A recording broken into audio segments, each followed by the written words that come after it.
Senhoras e senhores, muito boa noite.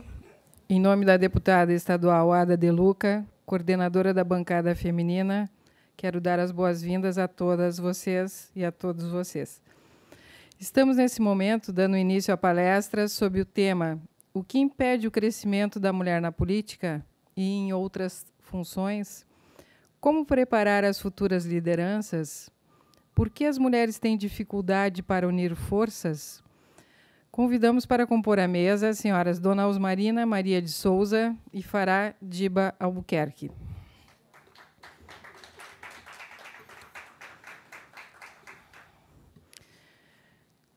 Dona Osmarina de Souza.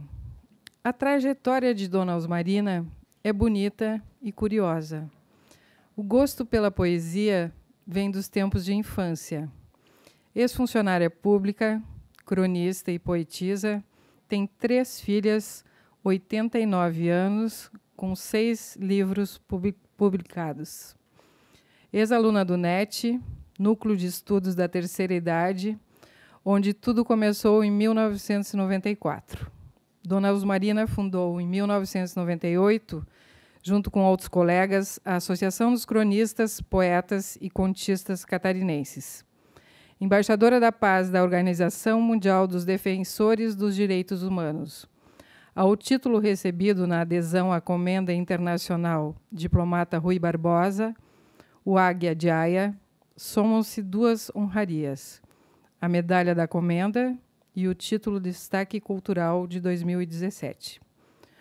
Os títulos recebidos pela Dona Osmarina foram outorgados pela leitura do seu currículo biográfico e em reconhecimento pela sua formação acadêmica e pelos relevantes serviços prestados à família, sociedade, às ciências, às letras e artes no contexto do Brasil.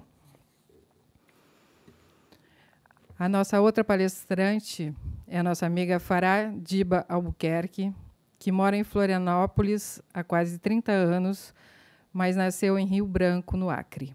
Fez 2 faculdades, Direito e Jornalismo. A vocação que descobriu durante a infância é ouvir histórias, entrevistar pessoas e escrever. Na faculdade da vida, se apaixonou algumas vezes. Amou poucos, mas descobriu que significava o significado incondicional quando colocou no mundo seus 3 filhos. Em 2018, lançou seu primeiro livro, O Refúgio das Conchas, um romance que começou a ser gestado em 2003, justamente quando a 3ª gravidez colocou em xeque sua carreira profissional. O livro só tomou forma em 2009, na Nova Zelândia, terra onde dizem morar as mulheres à frente do próprio tempo. Lá ficou por 1 ano, longe de tudo e de todos que conquistou no Brasil, inclusive de seus filhos. Longe da proteção dos que amavam, sair da zona de conforto foi o melhor presente que diz ter se dado. E nesse intercâmbio meio fora de hora, aos 35 anos, renasceu como ser humano e como mulher. Hoje, ensaia o 2º livro e um projeto social que envolva jovens numa redação mais social. Conhecer as características gerais de cada geração é essencial para ajustar a atitude. Um bom líder entende as características das pessoas. E aqui, hoje, temos o privilégio de estar com 2 gerações bem diferentes de escritoras, mas que têm, igualmente, uma enorme contribuição a dar à nossa sociedade. Convidamos para fazer uso da palavra a senhora Dona Osmarina Maria de Souza.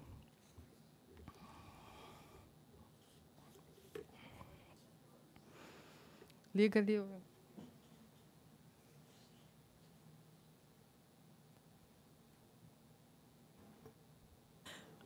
Boa noite a todos. É um prazer estar aqui. Agradeço o convite, a indicação, talvez. E eu espero estar à altura das perguntas, ou que me for perguntado, lógico. E E quero reforçar, realmente, eu sou manezinha da ilha, nascida realmente na ilha, e, antes de tudo, eu quero dizer que eu fui uma mulata dengosa, brejeira, nascida na ilha da moça faceira, de laço de fita na trança formosa, mulata bonita e pretensiosa. A cintura tão fina e a saia rodada, a calcinha mostrava quando o vento soprava. Mulata feliz que ia à escola por ruas estreitas de sua cidade, de tanta magia e felicidade. Mulata sorriso, de olhar provocante, de pernas bonitas, chamava a atenção do jovem passante. Mulata festeira, de bom rebolado, eu dançava o samba, a valsa e o fado. Mas o tempo passou, minha gente, e agora?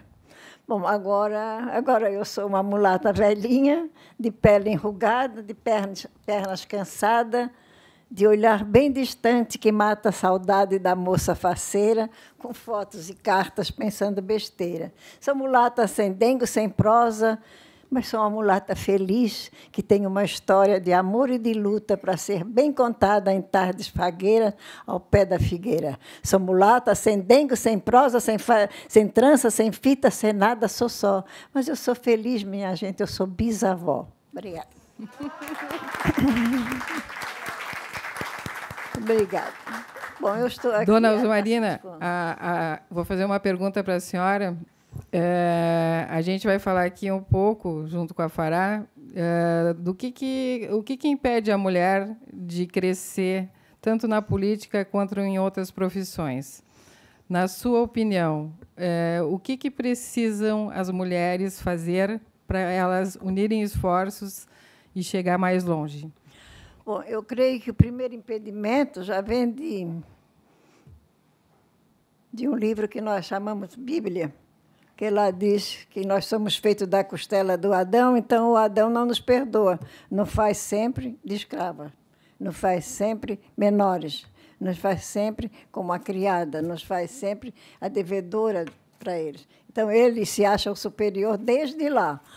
Essa é a minha opinião, né? Desde a Bíblia nós já somos um pedaço do Adão e ele se julga dono nosso. Então, eu mesmo, eu até já falei isso, muitas vezes eu escutei, mulher foi feita para tanque e fogão. Isso eu escutei milhões de vezes, né? Então, é difícil da mulher galgar e quebrar essa... É um estigma, né? Então, ela precisa de muita luta mesmo, e com os objetivos muito fortes para poder chegar lá e estudar também, né? Ela tem que estudar, mas tem que ter um objetivo na vida e dizer, eu posso também, eu sou igual também, eu tenho o mesmo tipo de cérebro, eu também tenho duas pernas, também, e eu posso chegar lá também, nós somos iguais. Até no vencimento nós temos que ser igual, porque essa diferença já é notada aí, né? Fará, por gentileza, agora é a sua vez de começar a sua exposição. Obrigada. Tá ligado? Isso. Boa noite. Primeiro, eu gostaria de agradecer a presença de cada um de vocês.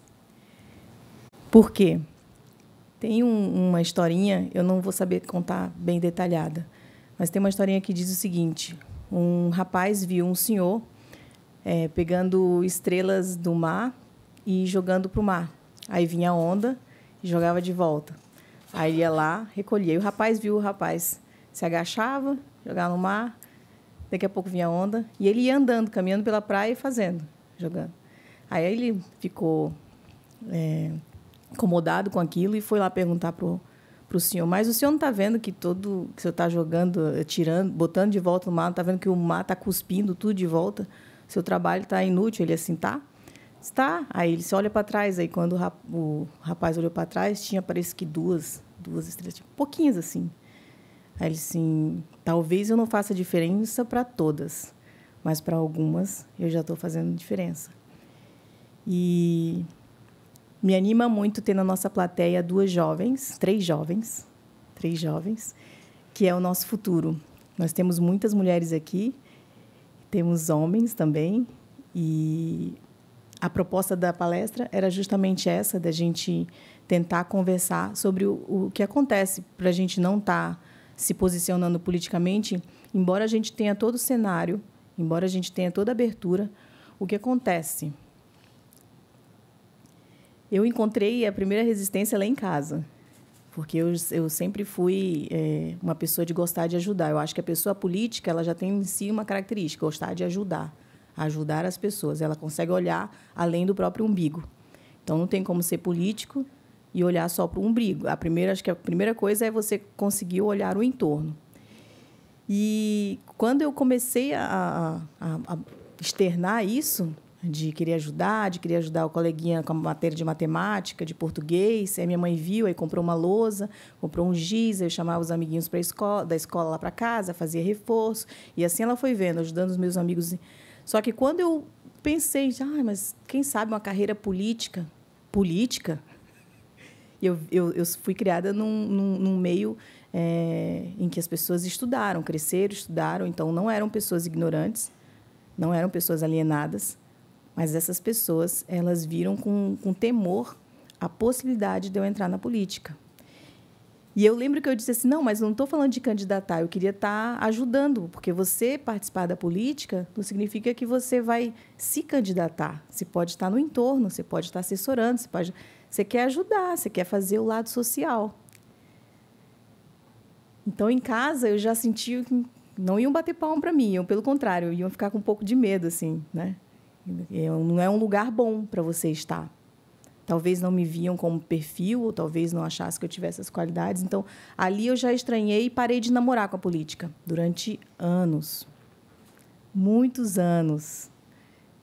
Isso para mais de 20 anos. Eu adormeci e fui fazer faculdade, e fui ter minha família, e a política não saiu da minha vida. Aí, ano passado, isso mesmo, há 1 ano e 2 dias, eu vou mostrar para vocês.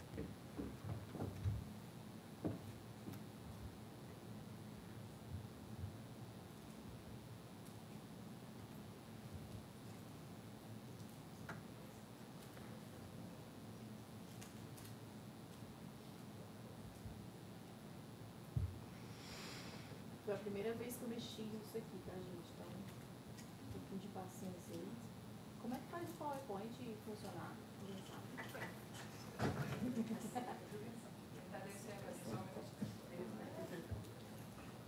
Obrigada, moça. Estou aprendendo. Aí depois eu só passo aqui. Isso, só passar aqui.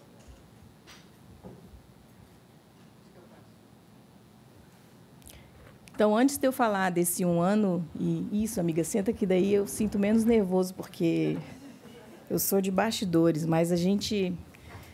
Vou explicar para vocês o que me fez sair do bastidor e estar aqui. Que a hora é uma expressão neozelandesa, Maori, na realidade, Maori, que significa oi. Eu botei que hora porque foi lá na Nova Zelândia, em 2009, que eu aprendi e eu entendi e tomei consciência de quem realmente eu era. Eu precisei ficar muito longe de todo mundo, longe das influências, longe de qualquer tipo de manipulação. Eu precisei me isolar, ficar num cantinho quietinha para entender o que tinha acontecido comigo num determinado momento da vida. Porque eu acho que todo mundo, de tempos em tempos, se questiona o que está fazendo aqui, ou tem alguma coisa errada com a minha vida. E, se você ignora isso, você perde oportunidades de se conhecer.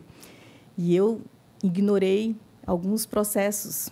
E aí chegou uma hora que veio uma conta alta, do tipo, nem para a esquerda, nem para a direita, nem para cima, nem para baixo. E na Nova Zelândia, eu reconheci isso, né? Volta um pouquinho. Ali, eu me divido em 3 momentos. A escritora, essa foto aí, a minha mãe dizia que eu adorava uma máquina de escrever, e eu vivia escrevendo, o diário era meu amigo. Então, como escritora mesmo, de vocação, a gente se comunica melhor com papel, ali a gente coloca o que a gente realmente quer passar. Depois, mãe e educadora, são os meus filhos.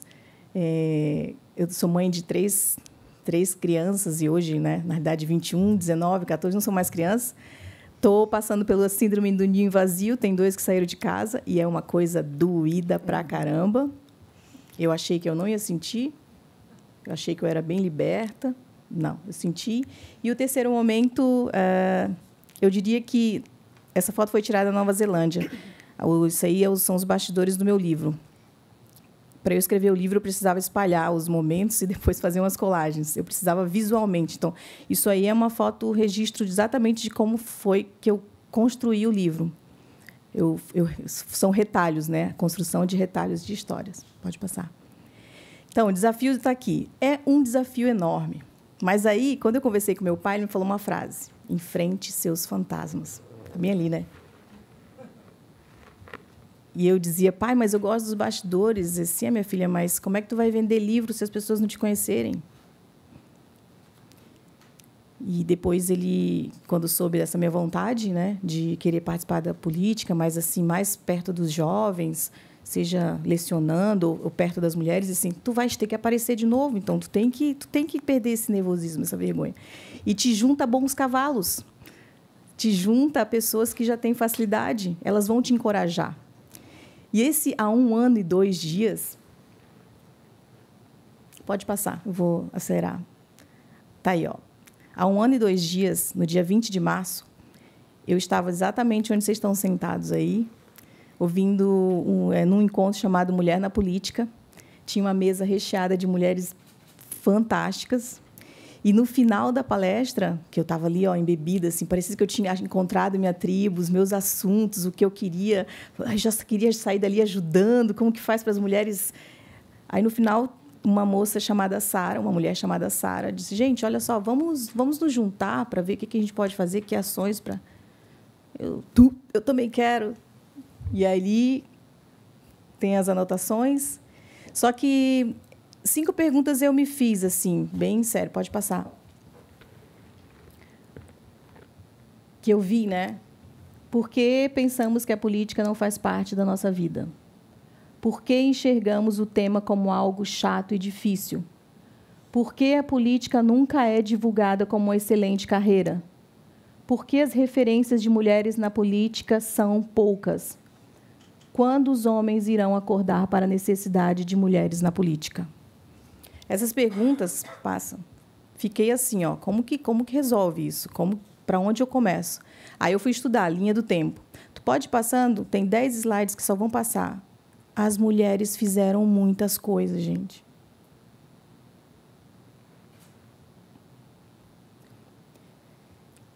Lendo e revendo tudo que elas fizeram para eu estar aqui, para eu poder falar, para eu poder vestir calça jeans. A Coco Chanel fez calça, né? Para eu estar com as coisas que eu tenho hoje, muitas mulheres sofreram cara feia, muitas mulheres sofreram de verdade para eu estar aqui. E aí a minha filha, ela se assustou quando eu disse, filha, tô relendo esse aqui, mas isso aqui me desce, porque eu lembro, eu tinha acho que uns 12 ou 14 anos, 12 ou 10 anos, e eu via que isso ainda vigorava. Ela disse: o quê, mãe? A lei do não é mais crime a mulher não ser virgem. Como é que é, mãe? É porque o homem, antigamente, ele podia cancelar o casamento se a mulher não fosse virgem. Tinha essa lei, mãe? Tinha, minha filha. E ali a gente começou a conversar, e aí a gente... Acho que tem um problema aí que a gente não se dá conta do nosso passado. A gente não absorve isso de verdade. A gente só sabe que a gente nasceu aqui, a gente pode fazer o que a gente quer e pronto. Mas tem gente que ainda não faz o que a gente faz. E a gente tem coisas para conquistar. Quer um exemplo pequeno? A licença paternidade. Por que os meninos têm tão pouco tempo de licença e a gente tem tão grande? Por que os meninos não podem ter igual? Tem países que já estão aumentando bastante. E os pais podem negociar. Não, tu tira mais, eu tiro menos, porque é minha carreira. E aí eu tiro o leite, tu dá... E se negociam. Não, aqui são só 5 dias, né? Deu. Então, eu nem vou me estender aí, porque tem muita coisa ainda que a gente pode fazer para melhorar a situação. Precisamos resolver uma coisa. Eu sei que o feminista... Feminismo não é qualidade. Eu sou, não sou. Feminismo é uma condição de democracia. Feminismo só diz que a gente tem que ser igual aos meninos, tem que ser tratado igual e ganhar igual. É só isso. Tem movimentos aí que botam, não, nós precisamos, usando o feminismo, fazem coisas e se dizem feministas. Mas, por favor, quanto menos a gente deturpar o conceito dessa palavra, melhor para a gente. Eu preciso que as pessoas que saiam daqui entendam isso mesmo. Ó. Eu dizia que eu não era feminista, porque eu lembro que eu era, lá atrás, quando eu fui ouvir de feminismo, eu vi as meninas que, respeito as que gostam de fazer isso, que não se depilavam e faziam, né, coisas assim mais... Eu sou mais reservada, entendeu? Eu não sou tão... Mas eu tenho uma filha que é bem solta, e ela vive dizendo, mãe, se solta. Então, eu comecei a respeitar mais. Falei, não. Então, não vamos deturpar e vamos sair daqui com a cabeça bem tranquila. O feminismo não é qualidade. Eu sou, não sou. O feminismo é só uma condição para um Estado democrático. Meninos e meninas são iguais. Ponto. É só isso. É só uma força a mais para entender que a gente, né, que nós somos iguais a eles. Feminismo não faz parte das qualidades, é uma condição predominante para a democracia. Precisamos parar de alimentar o que nos divide. O feminismo está dividindo a gente. A gente está entre nós, mulheres, isso é fato. Tem muita mulher que está perdendo a oportunidade de se unir, porque eu sou ou não sou, eu raspo ou não raspo, eu não sei o quê.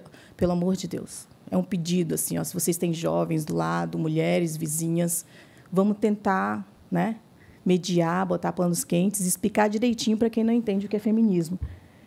E sororidade, essa palavra Estou em folga. Tu também acha essa palavra engraçada? Eu acho essa palavra engraçada. Eu gosto de nada, mas eu ainda não consegui internalizar ela. Eu internalizei o conceito dela. O conceito eu internalizei. A gente vai se unir quando a gente focar no que nos une. Para de olhar para o que divide. E outra, se a gente parar para pensar bem, a gente precisa de pouca coisa. Eu falo muito para minha filha. Filha, não pira. Cuidado com o que tu vê na televisão e na internet. A gente só precisa de 5 coisas. A gente precisa de um trabalho, para a gente se ocupar e se manter. A gente precisa de saúde, porque sem saúde também não dá. A gente precisa de educação. A gente precisa de transporte. A gente precisa se movimentar, né?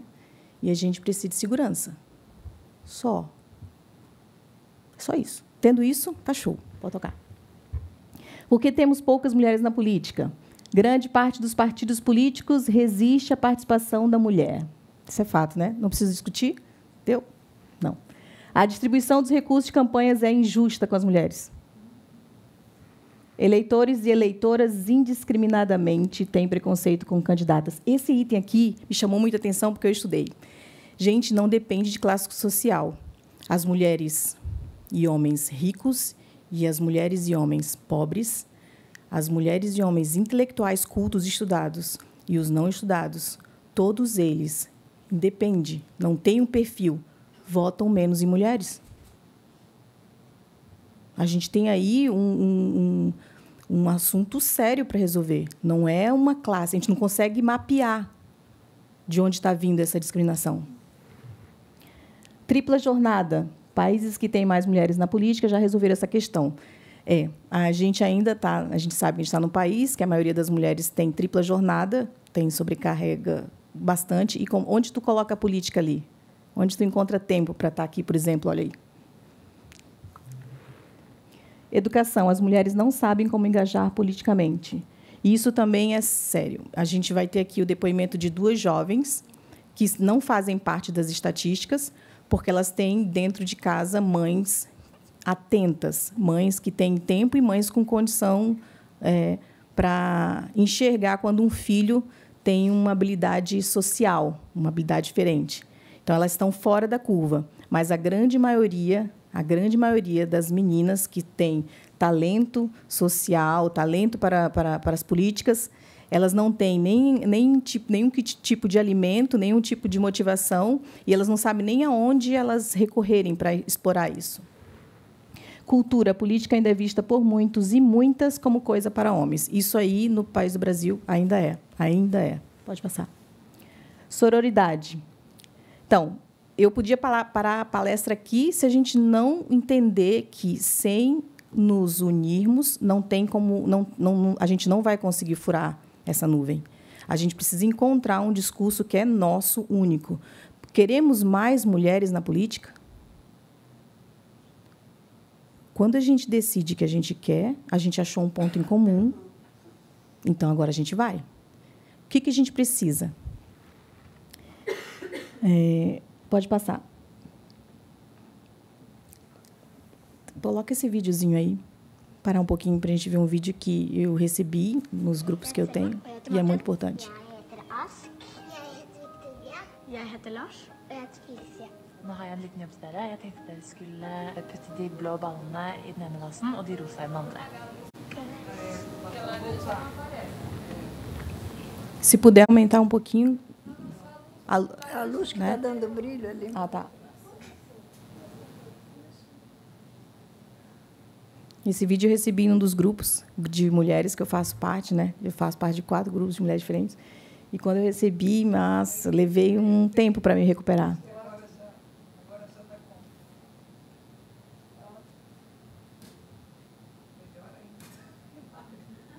Ah, mas vale a pena ficar nesse escurinho, porque... Mas não durmam, hein? Não durmam, por favor. Vamos fazer no próximo, então, com...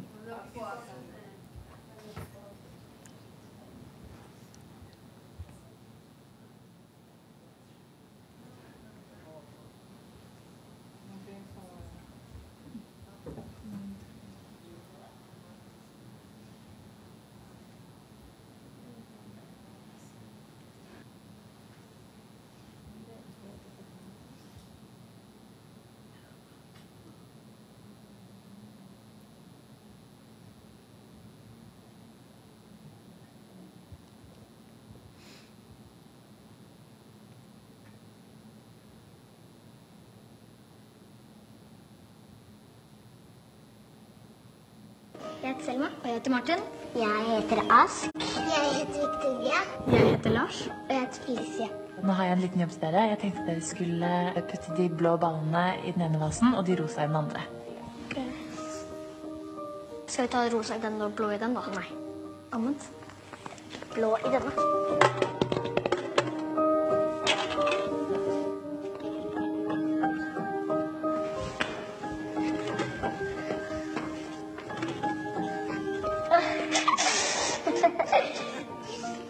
Men nå skal dere få belønningen deres. Oi. Hva er dette for noe? Hva er dette for noe? Ok, og nå kan dere åpne øynene. Oi.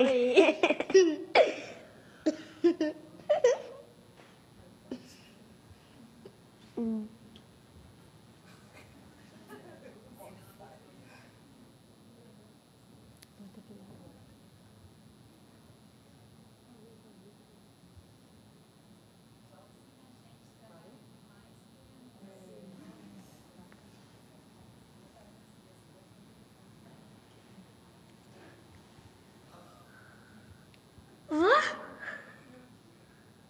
Jeg fikk smell. Molly, grunnen til at du har fått mindre enn Thomas, det er faktisk fordi du er jente. Det er kjemperart. Det er ikke bra. Det er skikkelig urettferdig. Hva tenker du, Felicia? Jeg jobbet helt litt, og så får vi ikke det samme. Vi var like flinke, og vi burde få like mye. Hvorfor det? Fordi ellers så blir det urettferdig. Det er liksom ikke forskjell på jente og gutt, da. Jeg tenker at det er feil. Hvorfor er det?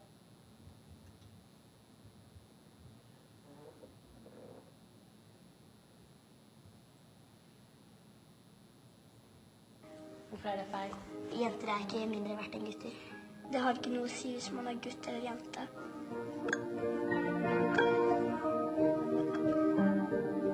Sånn, jenter er like mye. Nei. Nå har vi like mye. Nå har vi like mye.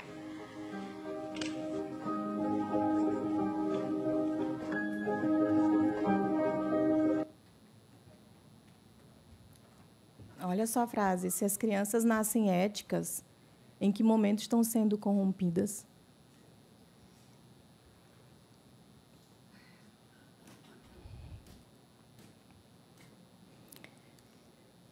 A culpa é de todo mundo que está aqui nessa sala.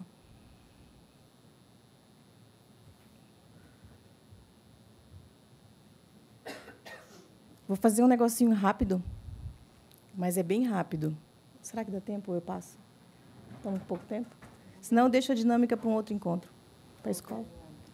A dinâmica é... Eu vou colocar... Vocês podem se juntar em 2 pessoas ou 3. E aí eu vou dar um desafio para vocês. Vocês vão dar uma solução. Que é mais ou menos o que acontece com política. Ele tem um problema e ele sugere uma solução. Vocês estão afim? Rapidinho. Preciso de ajudantes. As meninas podem me ajudar?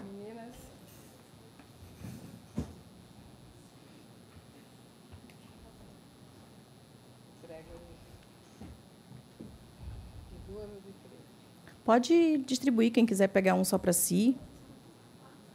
Pode ser só uma solução, já que a gente tem pouco tempo, vamos aproveitar. Quem já tiver a solução para o seu problema, já levanta a mão e já partilha para a gente. Não, pode ser um para Pode ser 1 para 2, 1 para 3, ou 1 para 1, se quiser.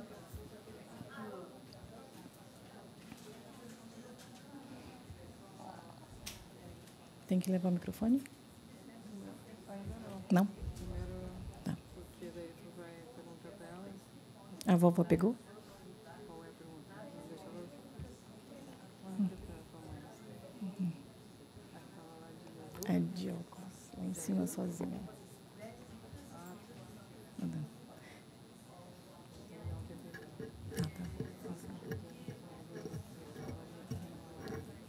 Dona Osmarina, tem um desafio para a senhora.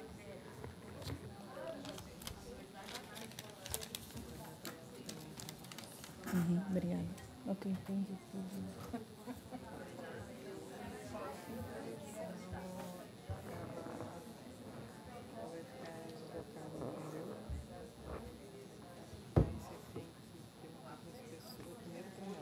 Tá. Obrigada. Tem que me ensinar, não sei fazer isso. Tá indo bem?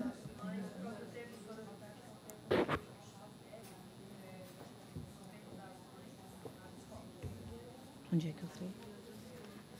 Se quiseres que eu toque, eu... Ah, já estou indo para o final. Já estou indo para o final.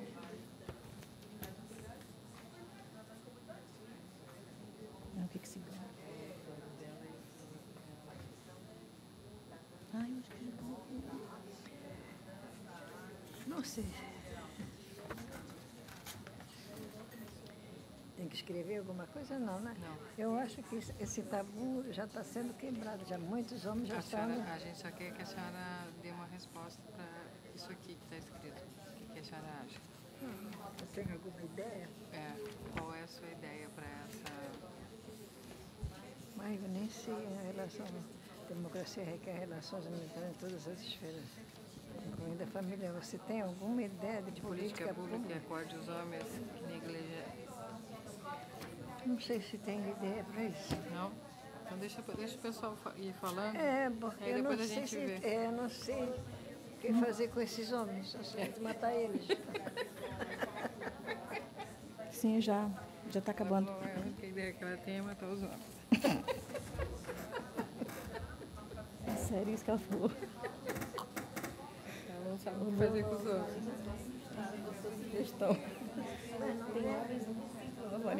Não dá, que tem ali. Deu? Podemos começar? Falta aí, Vamos começar 1 minutinho para encerrar. Tem a participação das meninas. Aí tu vai chamar aqui na frente a pessoa, tá? As meninas? As meninas, as pessoas? Um representante. Ah, tá. Não, pode participar. Tu também. Não, ela tem que falar no microfone, senão não grava na TV. Entendeu? Tá. Elas têm que falar no microfone. Você conhece aquela de óculos? Não.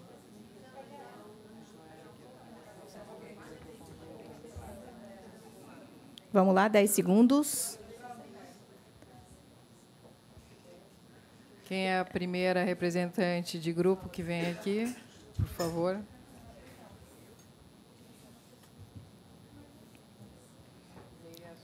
Pergunta e solução. Pergunta e a solução do grupo. E se dissesse... Tá ligado? Pode falar. E se dissesse a vocês que estamos no mesmo barco? Cite exemplos de ações que podem alimentar a solidariedade nas escolas públicas e comunidade. Nós achamos 4 soluções. Primeira, envolvimento das mães nas escolas públicas, atividades comunitárias como dança, arte, cultura, debates, palestras, filmes, rodas de conversas nas escolas e nas comunidades e a interação de escola-comunidade e comunidade-escolas. Obrigada. Eu quero guardar para... Próximo.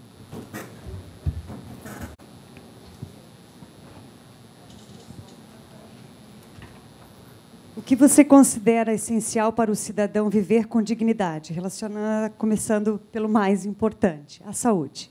Nós, eu e meu marido, acreditamos muito que é a saúde. Temos filhas de 10, 11 e 24 anos e o fundamental em casa é dar bom alimento para que tenham condições de saúde. Alimento em todos os sentidos, pensamentos, né, e a própria comida dentro de casa. Temos filhas de 10 e 11 anos que nunca tomaram antibiótico, por exemplo. Então, a saúde é fundamental porque ela vem de dentro de casa. Mas como isso acontece? Com a educação.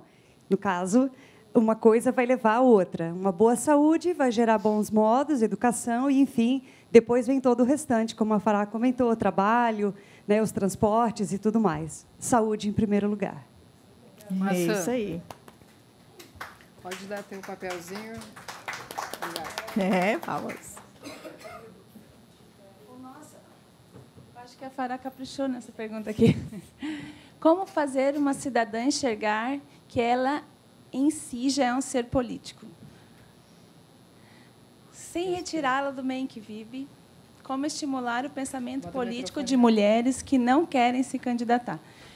Nós debatemos ali várias coisas, porque assim achamos que nós somos o ser político e todas, eu não sei se é uma característica local, mas nós somos seres políticos e sabemos disso.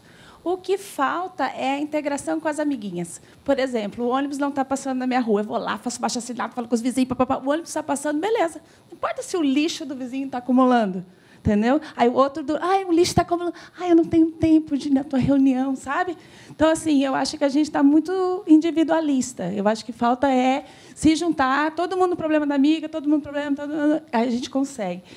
Essa coisa de mulheres que não querem se candidatar, a gente vê um negócio, por exemplo, dessas cotas ridículas que a gente tem para se candidatar. Todas as cotas são para assento, menos as mulheres na política, que têm uma carga para se candidatar. Já pensou se os negros tivessem uma cota para prestar vestibular, para ir para o Enem? Né? Não existe isso. As mulheres, porque as mulheres têm uma vaga para assento, né? Então, eu acho que esse negócio de não querer se candidatar está muito relacionado a esse fato de você usada só. Não vou ter a verba do gabinete, não quero, porque assim, é como a mãe da Fará falou para nós ali, ela se sentia lá na cidade dela, ela levava o ofício, ela fazia comida para os vizinhos, ela se sentia fazendo.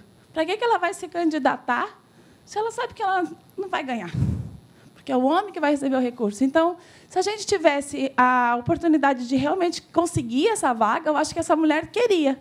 Porque essas laranjas todas estão aí, são as pessoas menos qualificadas. Tipo, eu quero ser candidata. Aí fala assim, vamos dar menos dinheiro para ela, porque ela pode roubar a vaga. A outra, eu não quero, eu só quero R$1.000. Vamos dar para ela o dinheiro, porque daí ela vai repassar para nós os 8.000 que sobrou. Sabe? É meio assim que está funcionando, eu acho. Parabéns. A Luciana?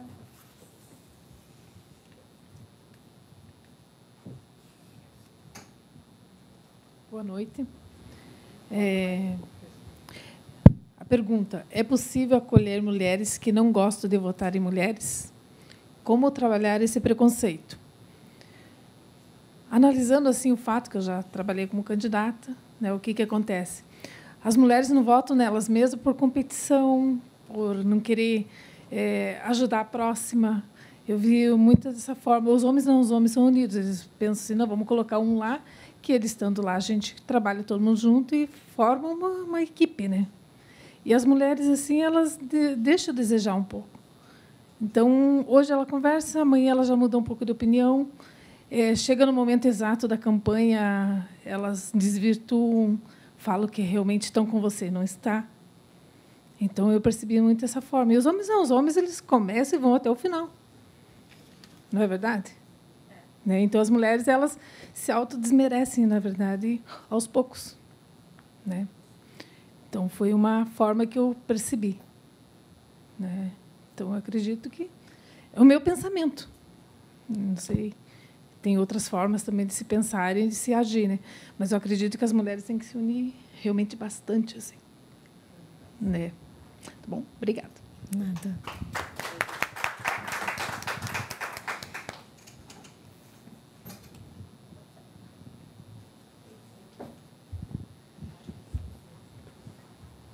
Como fazer o partido entender que é inteligente investir na formação política das mulheres?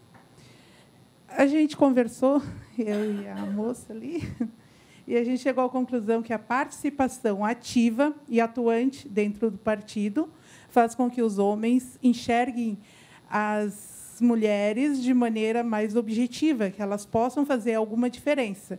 E um detalhe muito forte seria a posição. Posicionamento. A mulher tem que se posicionar, ter ideias, objetivo, foco, e mostrar que não estão ali só em defesa de mulheres, e sim de tudo que faz bem para os homens e mulheres. Eles não podem se sentir ameaçados por mulheres. Então, no momento que eles sentem que tem apoio político, aquela mulher subindo e tendo candidatura e tal, e quando elas ganham, elas vão apoiar os homens do seu partido. Eu acho que tem que ter aquela troca onde eles não se sintam ameaçados por mulheres que defendam só mulheres, ou as coisas que fazem bem politicamente para as mulheres. Então, a gente tem que ter um todo. Então, acho que é assim. Creio que seja.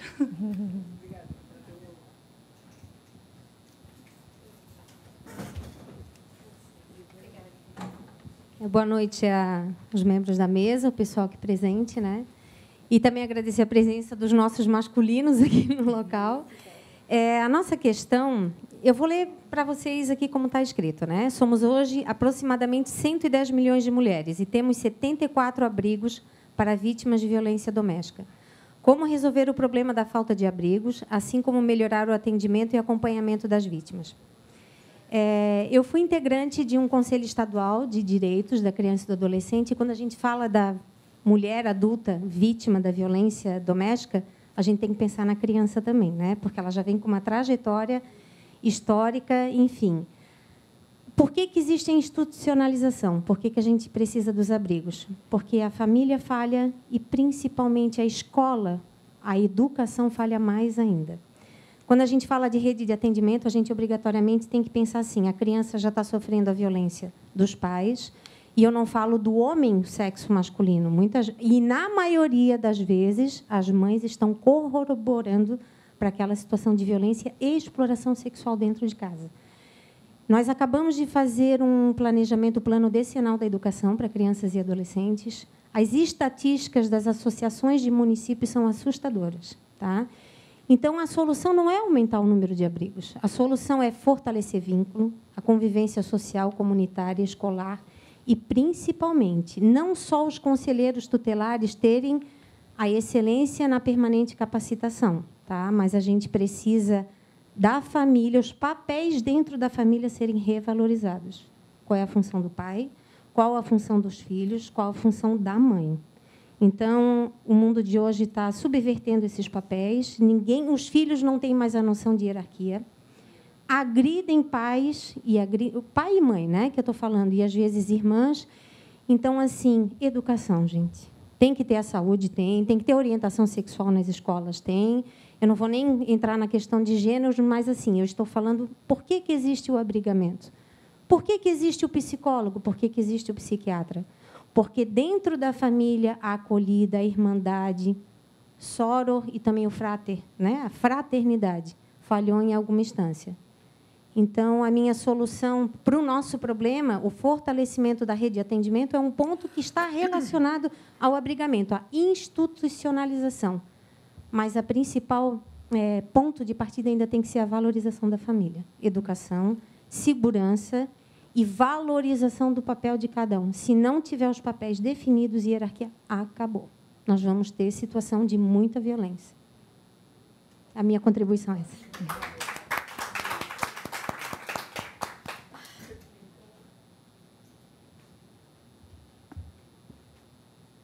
A pergunta que eu peguei foi: de que forma você pode melhorar na sua comunidade, estado, país e mundo?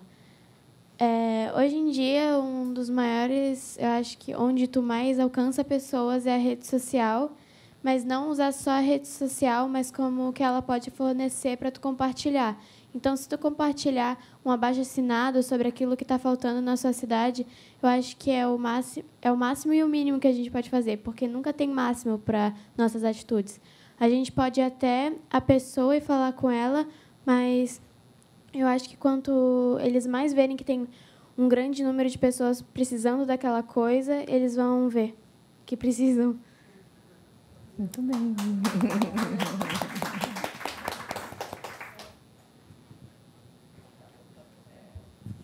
Bom, a minha pergunta é: como a mulher pode incentivar mais mulheres a participar da política e se tornar referência para as futuras cidadãs? E eu gostei muito da sua fala quando você disse que nós aqui somos responsáveis.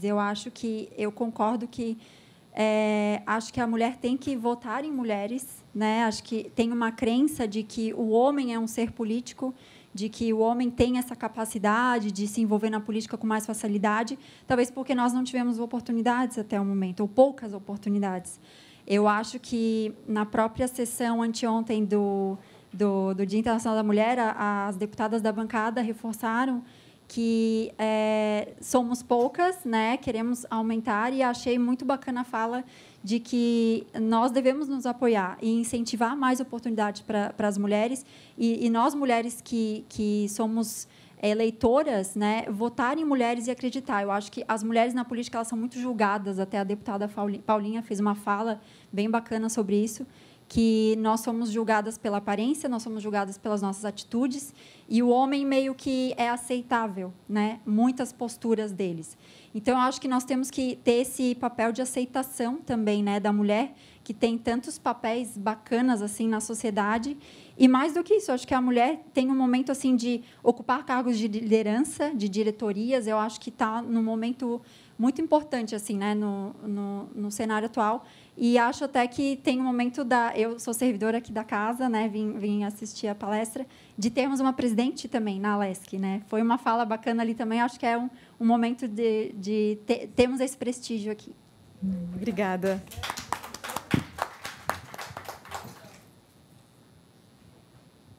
Boa noite. Como identificar possíveis líderes estudantis e comunitárias para motivá-las a receber formação política e se tornarem candidatas? Bom, eu conversei com uma colega ali do lado, né? É de se observar a capacidade de resolução de conflitos em grupo, por ser uma pessoa proativa. Então, o líder, ele é um proativo, né? A mulher líder, ela sendo uma proativa com atitudes éticas, a ética exige respeito, não é? Ela pede e dá respeito. Estratégia, atitudes estratégicas. Então, essa mulher, ela sendo uma pessoa ética, estratégica, tá? Sabendo do peso, tá?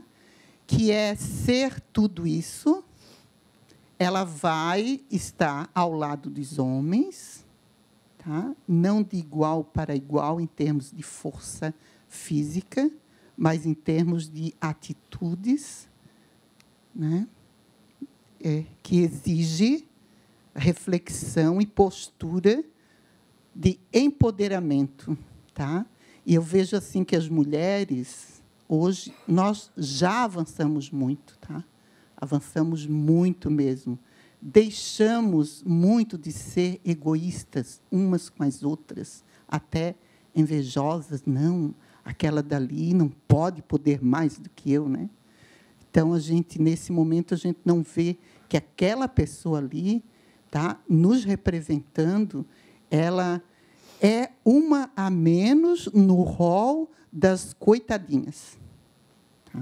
Então, essa líder, ela jamais vai se sentir diminuída, tá? E jamais vai ter medo dos olhares dos homens. Né? Jamais. Tá? Porque o homem ele é mais do que nós, a gente não pode negar que um homem consegue levantar um carro com a sua força bruta. Agora, a mulher ela consegue ser racional, ela consegue usar o seu espírito masculino e as suas emoções femininas. E, para muitos homens, é vergonhoso ser racional e ser feminino quando é preciso em termos de saber usar as emoções para o equilíbrio de seus afetos. É isso. Tá?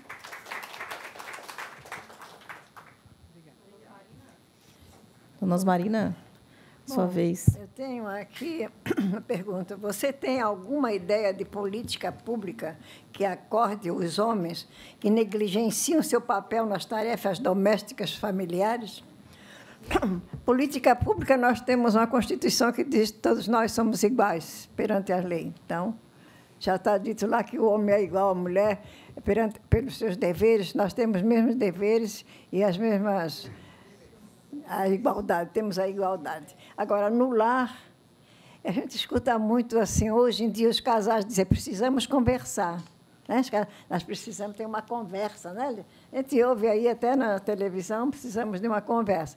E justamente essa conversa, porque o homem ele chega do serviço, passa no jornal, senta numa poltrona, vendo televisão, e a esposa fica lá fazendo a janta e atendendo o filho, dando banho, mudando fralda, e ele sentadinho lá. E ele, se nós somos iguais, ele tem a responsabilidade, porque aquela criança ela não fez sozinha, ele ajudou a fazer.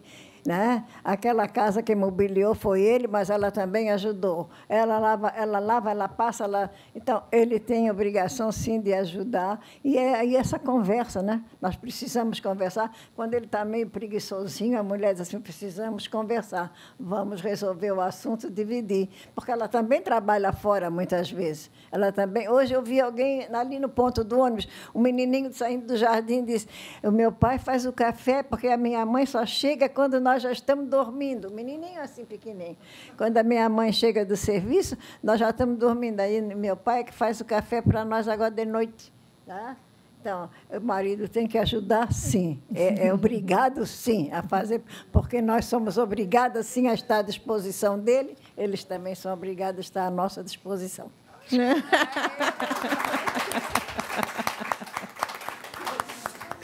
Muito bem, vamos seguir aqui. Eu gosto muito de uma frase da Michelle Bachelet, que é ex-presidente do Chile, que diz: quando uma mulher entra na política, muda a mulher. Quando várias mulheres entram na política, muda a política. E é isso que a gente está buscando todos os dias. É isso aí. Vamos embora caminhar para o final da nossa apresentação. Isso aí foi estudando para falar com vocês, e eu estudei uns 3 dias para poder me sentir um pouco segura, porque o nervoso, né? Eu cheguei a essa conclusão. Ações coletivas que contemplam o indivíduo fazem nosso mundo um lugar melhor para se viver. Quanto mais mulheres participarem da política, mais entenderemos que é possível equilibrar vida profissional pessoal e ainda ter tempo para fazer política. Para quê? Para que aconteça o mais importante, que é fazer nossas ideias serem ouvidas e discutidas pelos demais cidadãos. Pode passar? Finalmente, o que se ganha com a mulher na política? Deixa eu botar aqui.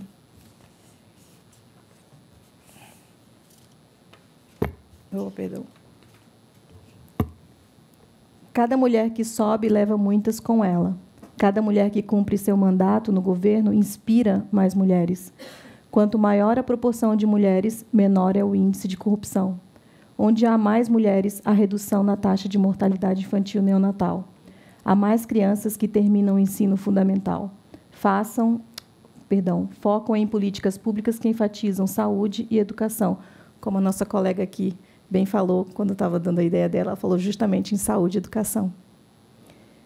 Proporciona maior diálogo e pensar mais abrangente nas pautas femininas. Lendo isso aqui, duas coisas eu queria falar para vocês de experiências pessoais. Eu tenho um filho de 21 anos que nasceu na Carmela Dutra.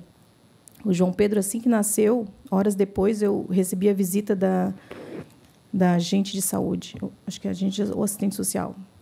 Era uma servidora pública que me deu uma pastinha com termômetro, gaze, álcool e instruções para eu cuidar do umbigo dele, e falou sobre o meu seio, como que ia ser mamar.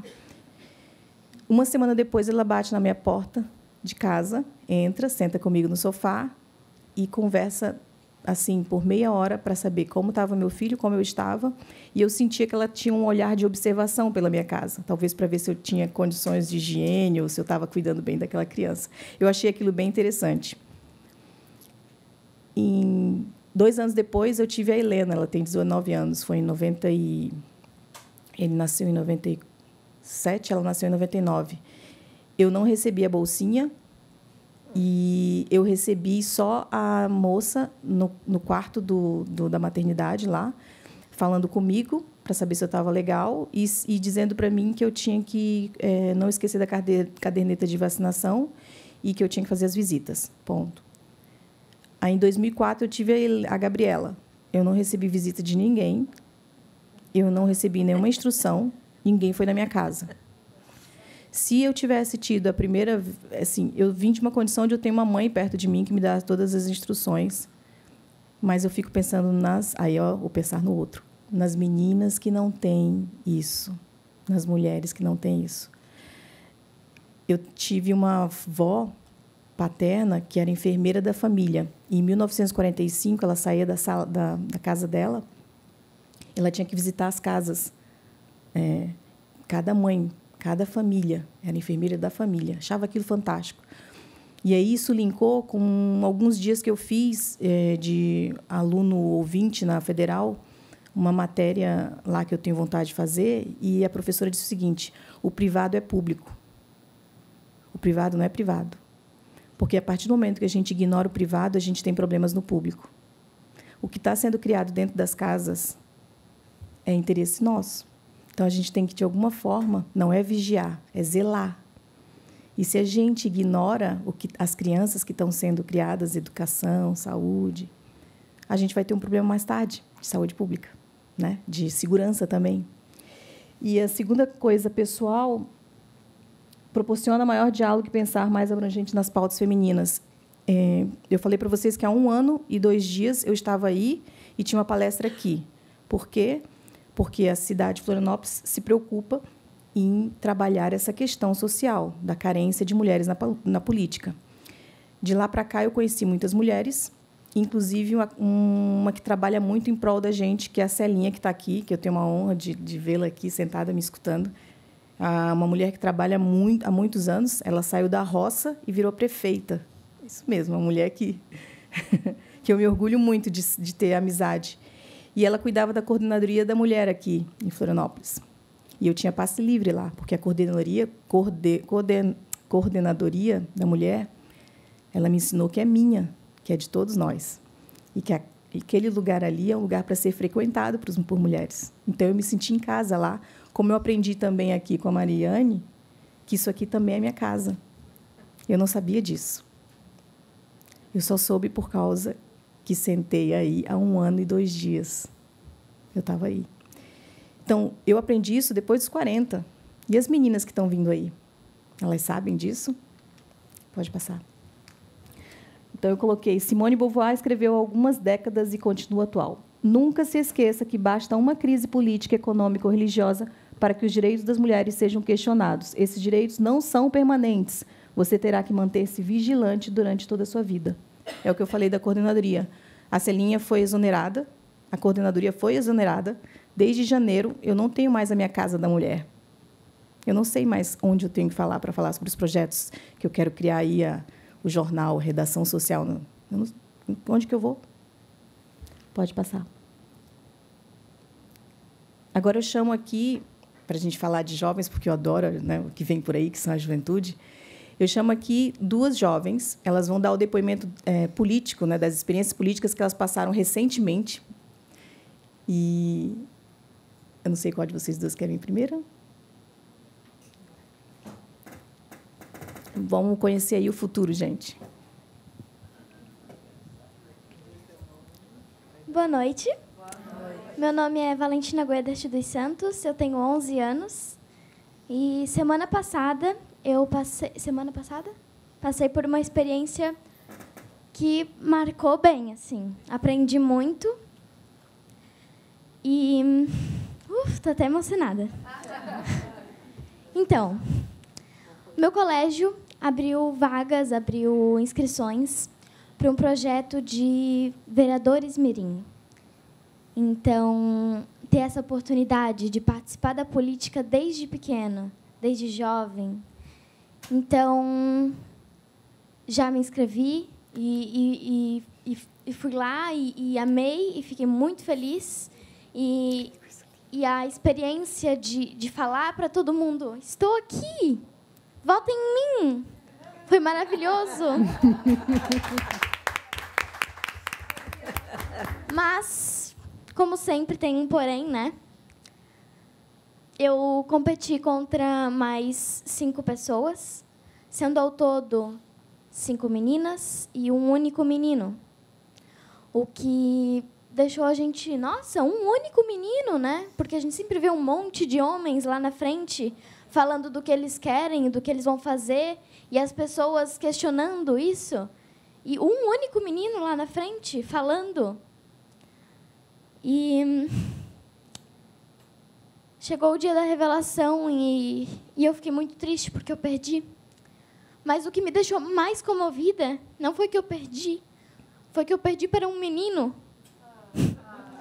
que não tinha nada a ver com aquela história, porque ele não estava dentro das regras para estar lá na frente. Que seria fazer tarefa, chegar no horário, estar com o uniforme. E eu pensei, que injusto. Que injusto.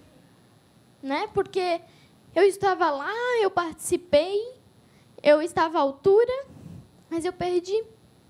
Porque ele era um menino. É isso. Você... Como é teu nome? Como é que é teu nome, querido? Meu nome é Valentina. Valentina, primeira coisa, você não perdeu, querida. Você participou de um processo democrático, mais ou menos, né? Porque, né, na sua escola foi uma experiência, né, primeira, e nunca desista, tá? Esse é só o começo. Obrigada. Tá bom?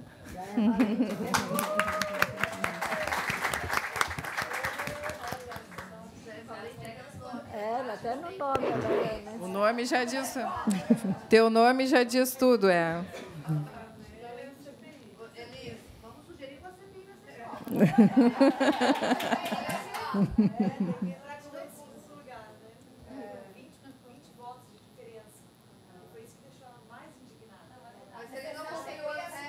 Ah, que bom, gerou um bochicho.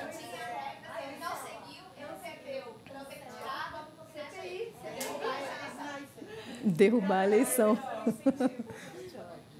Oi, meu nome é Gabriela de Albuquerque Fontes. Eu sou filha da Fará. Eu tenho 14 anos, estou no 9º ano. E eu vim falar para vocês sobre a importância da mulher na política. Bom, eu nasci num ambiente familiar sempre muito justo, em questão de política, tudo. Política desde dentro de casa. E minha família sempre foi meio matriarcal. Minha mãe sempre botou ordem em tudo. E isso me influenciou bastante.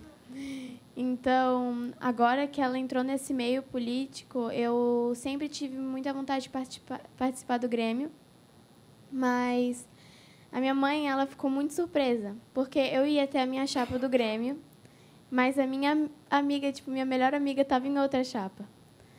E ela chegou para mim, a gente estava almoçando lá em casa, e ela chegou para mim, tá, mas tu não quer participar da minha chapa do Grêmio? E eu fiquei...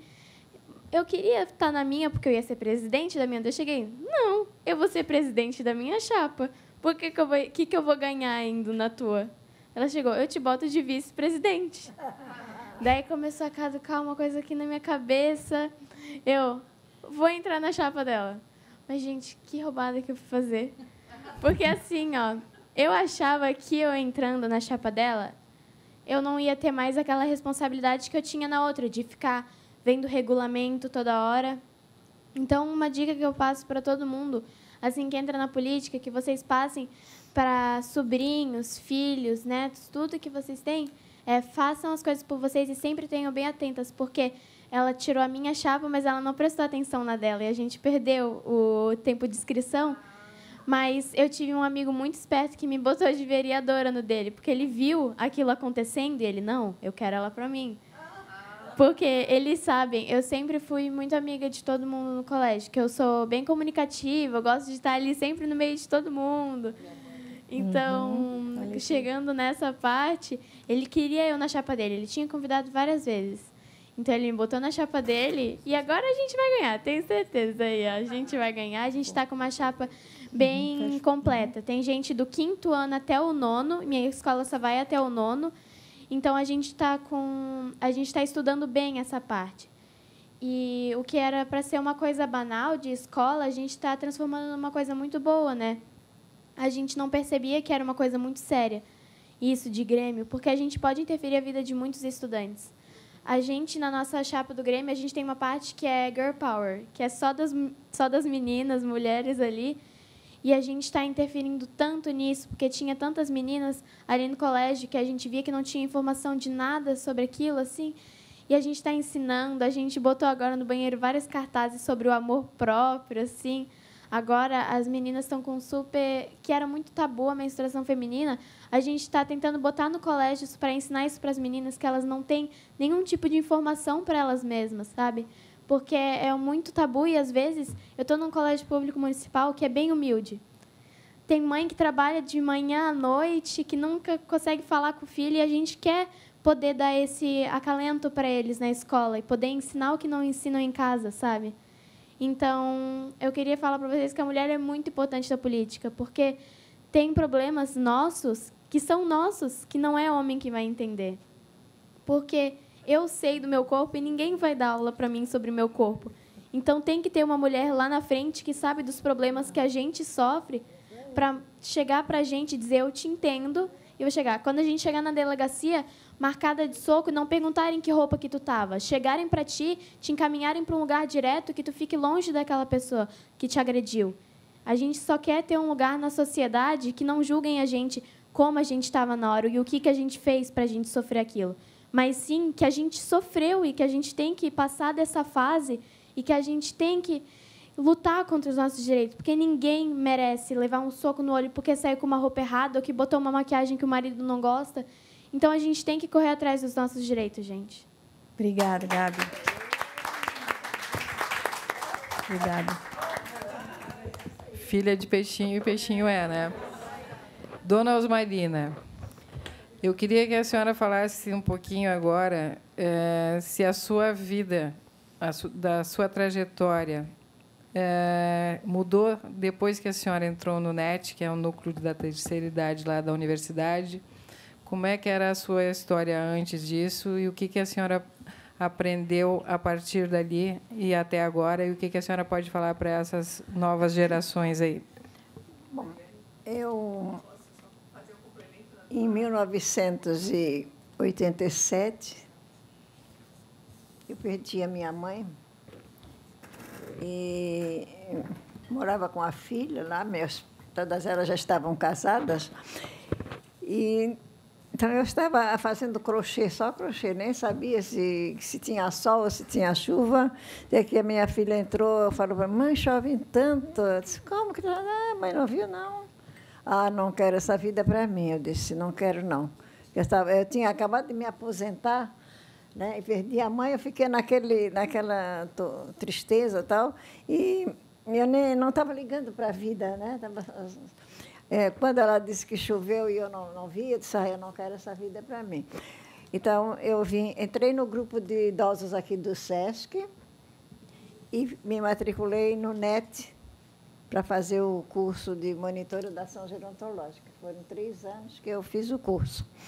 Daí, eu digo sempre aquela porta de vidro que se abriu para mim. Porque eu tinha algumas poesias feitas, alguma coisa, mas estava tudo na gaveta, nem ligava para aquilo lá na gaveta. E o NET é a minha vida hoje. Eu sempre digo lá para as professoras, elas são minhas amigas, porque ele abriu as minhas portas. Primeiro, porque eu fiz o curso e já uma semana depois eu já fui destacada para ir para Palmitos. Fiquei 15 dias em Palmitos com as pessoas da terceira idade lá em Palmitos, fiquei 15 dias lá, por conta da prefeitura, sim. E depois disso foi mais 27 cidades do estado que eu fui fazer esse trabalho com as idosas. Tudo porque o NET me proporcionou essa oportunidade. E também porque o NET me botou num trabalho quando foi feito o Conselho Municipal do Idoso, depois o Conselho Estadual do Idoso. O NET me botou também lá como ouvinte, como palpiteira, vamos dizer, né? E aí veio a Conferência Nacional para a Política da Terceira Idade, e o NET me mandou para Brasília, eu fui. E essas portas foram se abrindo, e hoje eu já não sei mais nem para onde vou, nem quando vou, porque não tenho mais nem tempo, né? Não tenho mais. A sua agenda é cheia, né? A minha agenda é muito cheia e agora estou aqui nem sei por quê. Aproveitando que a Mariane fez essa pergunta para a senhora, dona Marina, a senhora, como ex-aluna de Antonieta, foi em cima dessas questões que a Fará muito bem levantou agora, né? Eu já ouvi, mas eu sei que muitas pessoas não ouviram, o seu depoimento de quem foi Antonieta de Barros, a primeira mulher deputada estadual, que é um marco na política brasileira, né? Do que a senhora... Por que lá, em 1930, na década de 30, 34, 33, né? 34, quando ela foi, ela conseguiu, e hoje a gente vê tanta dificuldade para a mulher. A senhora que a conheceu, qual é a postura que a senhora viu naquela mulher que a diferenciou? Eu conheci Antonieta de Barros em 1942, quando eu entrei no Instituto Estadual de Educação, que era o velho ali na Rua Saldanha Marim. E logo, ela, como professora de português, logo ela assumiu a direção também do Instituto. Ela era uma mulher forte, de opinião, né? E a palavra dela era uma só, né? Então, um dia, Antonieta, a mesa que eu sentava era encostada à mesa dela. Então, no meu caderno, ela passava os deveres. Esse caderno eu guardei como uma relíquia. Depois, numa mudança para Blumenau, ele se extraviou, mas eu tinha um amor, porque era a letra de Antonieta de Barros, né? E ali, um dia, ela disse, menina, a sua origem é igual à minha. Menina, você também é filha de doméstica. De dedo assim, ela me disse. Você também é filha de doméstica como eu. Estude, menina. Estude, mas sempre com um objetivo na vida. Porque, estudando e com esse objetivo, eu consegui quebrar as barreiras e estou aqui. Ela era deputada já, né? Primeira deputada negra no Brasil, e em Santa Catarina também, a primeira deputada de Santa Catarina. Ela tinha uma postura, ela fundou um colégio ali, né? O Colégio Leonor de Barros, tinha muitos alunos, e era professora também do Colégio Coração de Jesus. E eu lembro assim que ela saía sempre com aquele livro debaixo do braço. Eu vou ligeiro, porque a minha irmã me espera que eu tenho que corrigir caderno, eu vou ligeiro, que eu tenho compromisso na Assembleia. Menina, não esqueça, olha, estude. E tinha uma coisa também que a Antonieta de Barros fazia. À tarde, ela reunia assim, naquele pátio interno ali do colégio. Quem de vocês aqui estava no Cine Ritz? Quem de vocês estava no Cine à tarde? Todo mundo ficava quieto. Alunos estavam lá, porque o vigia lá viu distintivo aqui na blusa, Instituto Estadual de Educação de Santa Catarina. Alguém fugiu da aula e foi lá, se condene, sabe? Então, ela castigava, chamava a atenção da gente, porque não podia entrar no cinema com uniforme. Uniforme, porque antigamente, todo mundo uniformizado. Hoje, todo mundo vai de short, pelado, com as pernas de fora, tudo, né? Mas antigamente tinha uniforme, de sainha, preguiadinha, tudo, porque era para honrar a escola. Ela dizia que nós devíamos honrar a nossa escola. E ali todo mundo honrava mesmo, porque professor era o substituto do pai, né? Dos pais, né? Então, eu tenho muita saudade daquela época de Antonieta de Barros. Eu até o ano passado, eu recebi a medalha Antonieta de Barros com muita honra, foi uma surpresa muito grande, porque se havia um desejo na minha vida, posso dizer isso para vocês, era que eu tivesse aquela medalha. Nunca disse para ninguém, mas era porque eu fui aluna dela. E hoje em casa eu estava com 4 fotografias dela lá na praia de São Miguel, né? Estava olhando como ela está diferente daquela estátua ali. Né? Que ela tinha um rosto cheio ali, ela está magrinha, assim, né? Não, ela era gorda, assim, né? Eu lembro até do andar de Antonieta de Barros, assim, quando a gente menos esperava, ela estava na porta da sala, né? De aula, assim, da gente. Tem uma passagem que eu lembro, assim, de Antonieta de Barros, que o Instituto era ali pertinho do Correio, né? O único elevador de Florianópolis era o do Correio e o do Hotel La Porta. Ele era desse tamanho, só cabia 2 pessoas. Então, nós tínhamos 5 minutos de intervalo entre uma aula e outra. E a dona Osmarina, aqui, com as 2 colegas, Dalva Botelho e Iraci Silveira, naquele intervalo nós corríamos e vamos subir no elevador, só pelo prazer de subir no elevador. E uma dessas vezes, nós corremos e o homem perguntou assim, o assessorista, o que vão fazer lá em cima? Aí a Dalva disse, nós vamos falar com a tia Alice. E ele segurou o braço da Dalva, nós corremos pela escada e corremos para o Instituto. Chegamos, a Antonieta já estava falando, fulano, né, fazendo a chamada, quando ela disse Dalva, né, porque era logo da fila, né, Dalva Botelho, ela assim, ai, presidente. Ela chegou correndo na sala onde você estava. Você estava lá na rua falando com a tia Alice. E fez assim para nós, a menina, né? E preste atenção, menina, você não estava lá na frente, porque eu desci por lá e você não estava lá. A Antonieta de Barros disse. Então, ela tinha uma autoridade, né, com a gente, e, além de tudo, era uma sabedoria, uma inteligência maravilhosa, né? E eu tenho saudade daquela época, eu fui aluna de Custódio Campos, né, também professor de latim, e Áurea Cruz, de francês, que era a sumidade do francês na época. E eu, então, estudei ali até a 3ª série do ginásio e não pude, como a Antonieta disse, estude, menina, não pude estudar mais, né? Saí na 3ª série do ginásio. E quando a minha filha mais velha, hoje com 71 anos de idade, ela entrou na 3ª série do ginásio, eu entrei junto. Aí eu fiz a 3ª série e a 4ª série, e aí é o meu diploma que eu tenho até hoje, meu diploma é o do ginásio, com muito orgulho eu tenho aquele diploma, porque esse diploma, mesmo assim, me permitiu fazer o NET e publicar 5 livros e ter algumas poesias e pertencer a tantas academias de letras. Né? Eu tenho muito orgulho da minha vida particular, assim, do que eu consegui, né? Mesmo com tanta dificuldade, com tanta necessidade, até fome e tudo. E também sou neta de uma escrava que viveu conosco. Ela foi vendida 3 vezes, morava conosco. Ela morreu depois do meu pai, ela morreu até depois do meu pai.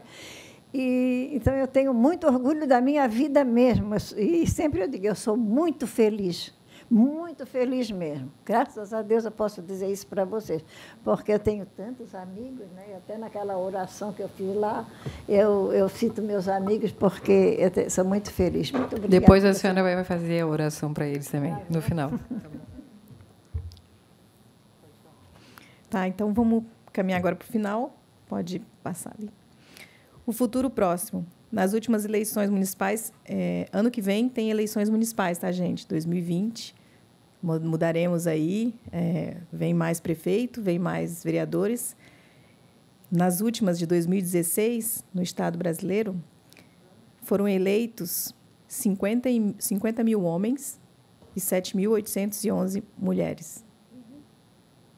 Só para eu cliquei agora. Próximo ano tem eleições municipais. Alguém arrisca um palpite? Será que a gente vai para 10 mil, para 15 mil? Será que a gente sobe mais um pouco? A gente está na torcida e vamos trabalhar para isso, né, gente? O que podemos fazer? Fortalecer a inserção da mulher no poder por meio de cursos, que nem a colega falou, seminários, escolas, campanhas institucionais. Alimentar instituições fortes e vigilantes que impeçam retrocessos. A gente precisa ganhar corpo e força. Se nós perdemos a coordenadoria, se desde janeiro nós estamos terminando março, se durante 3 meses estamos sem a coordenadoria da mulher aqui em Florianópolis e ninguém falou nada, a gente tem uma coisa errada. Pressionar os partidos para aumentar os fundos disponíveis para as candidatas nas próximas eleições, como também investir no preparo das candidatas. Não adianta só dar dinheiro, tem que também preparar as candidatas. Monitorar as candidatas para checar se terão o tempo proporcional em rádio e televisão. Reservar as cadeiras para as mulheres, que nem ela falou, não é só dar cota para se candidatar, tem que deixar a cadeira reservada. Pelo menos por um tempo, justamente para melhorar a qualidade da concorrência. A Itália já fez isso. Fiscalizar, cobrar, denunciar e punir os crimes eleitorais. Isso é cidadão, né? Isso é questão de cidadania. Concluindo, e aqui vai para a gente, tá?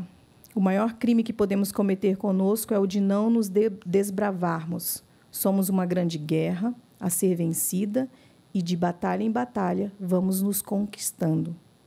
Dalai Lama não disse que o papel de consertar era só nosso, mas disse que sem a gente não há como reparar o mundo. A política, isso é para mim, ela é a arte de criar prosperidade no meio social.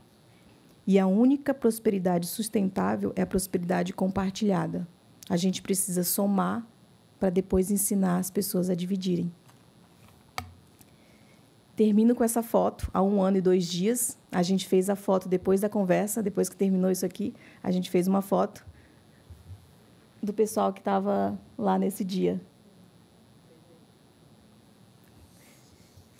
E depois disso, vamos tirar nossa foto, né? Que aí tem que tirar a nossa foto de hoje. Mas antes, a dona Osmarina, né? Eu agradeço a vocês. É a minha primeira vez, né? Primeira vez a gente não esquece. E estou muito feliz. Estou há 2 dias com o estômago gelado, mas estou feliz. Mariane, obrigada pelo convite, obrigada pelo desafio. Né? Você me colocou. Isso assim, são mulheres assim que a gente precisa, que iluminem a gente. E assim como ela fez isso comigo, eu vou fazer com outras também. Vamos continuar a corrente. É isso, obrigada, gente.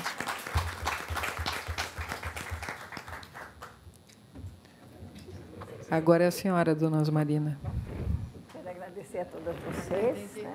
Botar o microfone ali. E eu espero que todas vocês possam, como eu, dizer: obrigado, Senhor, pela noite escura, porque é nela que eu vejo as tuas estrelas. Obrigado, Senhor, pela noite de lua, porque quando ouço o seresteiro cantar para a sua amada. Obrigado, Senhor, pelo sol que me aquece e a água que me abastece. Obrigado, Senhor, pelos meus olhos que podem ver o mundo que criaste para mim. E pelas minhas pernas, Senhor, que me levam a caminhar por esse mundo tão maravilhoso. Obrigado, Senhor, pelo meu corpo, que já é tão velho, mas ainda assim abriga o meu espírito. Obrigado, Senhor, pelo meu coração, que há 89 anos bate compassadamente sem falhar uma única vez.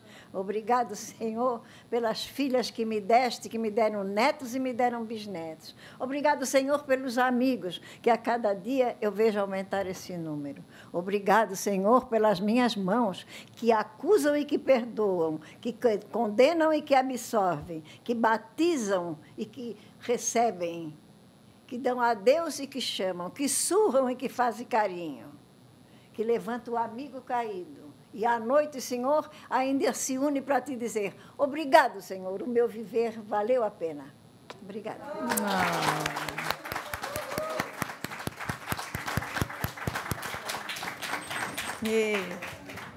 Obrigada.